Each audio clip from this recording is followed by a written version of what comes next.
Complete Works of Swami Vivekananda. Volume 1. Lectures and Discourses.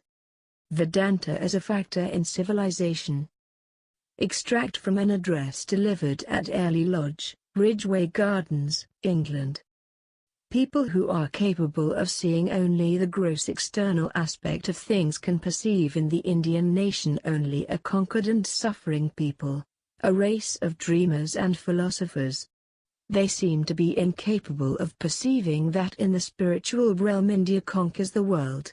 No doubt it is true that just as the too active Western mind would profit by an admixture of Eastern introspect iron and the meditative habit, so the Eastern would benefit by a somewhat greater activity and energy.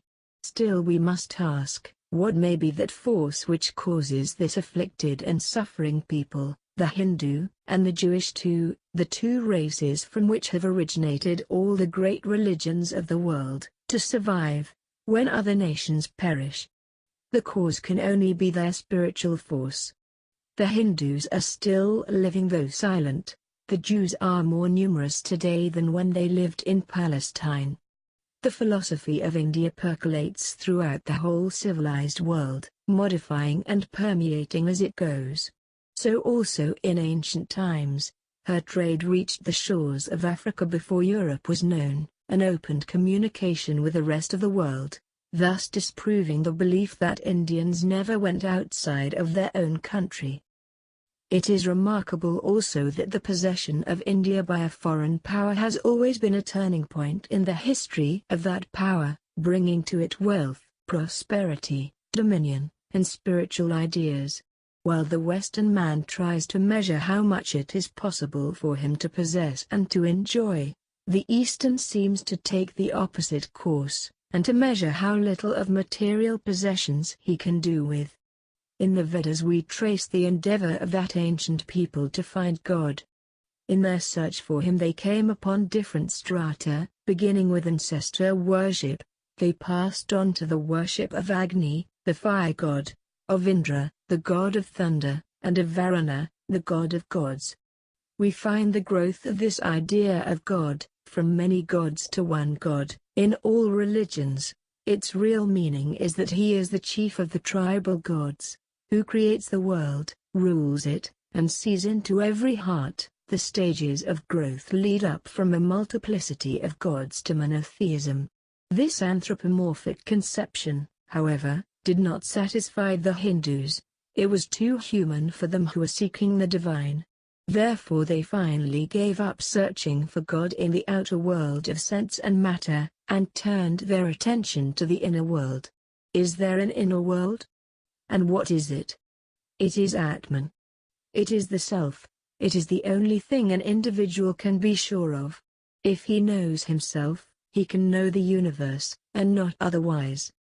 The same question was asked in the beginning of time, even in the Rig Veda, in another form, who or what existed from the beginning.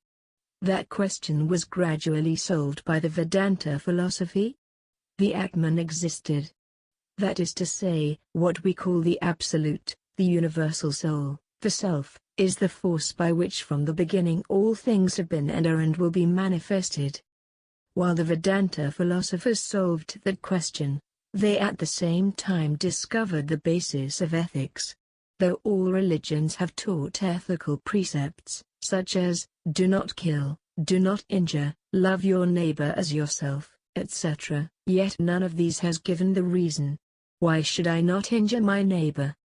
To this question there was no satisfactory or conclusive answer forthcoming, until it was evolved by the metaphysical speculations of the Hindus who could not rest satisfied with mere dogmas. So the Hindus say that this Atman is absolute and all-pervading, therefore infinite. There cannot be two infinites, for they would limit each other and would become finite. Also each individual soul is a part and parcel of that universal soul, which is infinite. Therefore in injuring his neighbor, the individual actually injures himself. This is the basic metaphysical truth underlying all ethical codes. It is too often believed that a person in his progress towards perfection passes from error to truth, that when he passes on from one thought to another, he must necessarily reject the first. But no error can lead to truth. The soul passing through its different stages goes from truth to truth, and each stage is true. It goes from lower truth to higher truth. This point may be illustrated in the following way.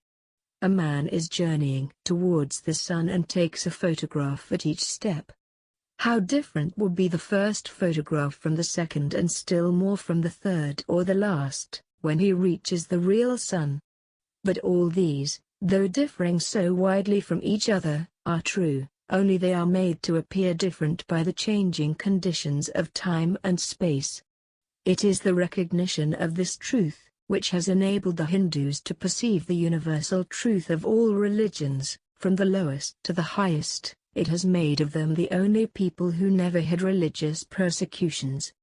The shrine of a Mohammedan saint, which is at the present day neglected and forgotten by Mohammedans, is worshipped by Hindus. Many instances may be quoted, illustrating the same spirit of tolerance. The Eastern mind could not rest satisfied till it had found that goal, which is the end sought by all humanity, namely, unity. The Western scientist seeks for unity in the atom or the molecule. When he finds it, there is nothing further for him to discover, and so when we find that unity of soul or self, which is called Atman, we can go no further. It becomes clear that everything in the sense world is a manifestation of that one substance. Further, the scientist is brought to the necessity of recognizing metaphysics, when he supposes that atoms having neither breadth nor length yet become, when combined, the cause of extension, length, and breadth. When one atom acts upon another, some medium is necessary. What is that medium? It will be a third atom. If so, then the question still remains unanswered, for how do these two act on the third? A manifest reductio ad absurdum. This contradiction in terms is also found in the hypothesis necessary to all physical science that a point is that which has neither parts nor magnitude, and a line has length without breadth. These cannot be either seen or conceived. Why? Because they do not come within the range of the senses. They are metaphysical conceptions.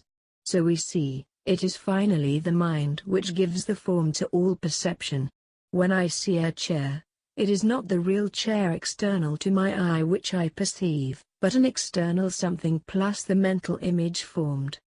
Thus even the materialist is driven to metaphysics in the last extremity,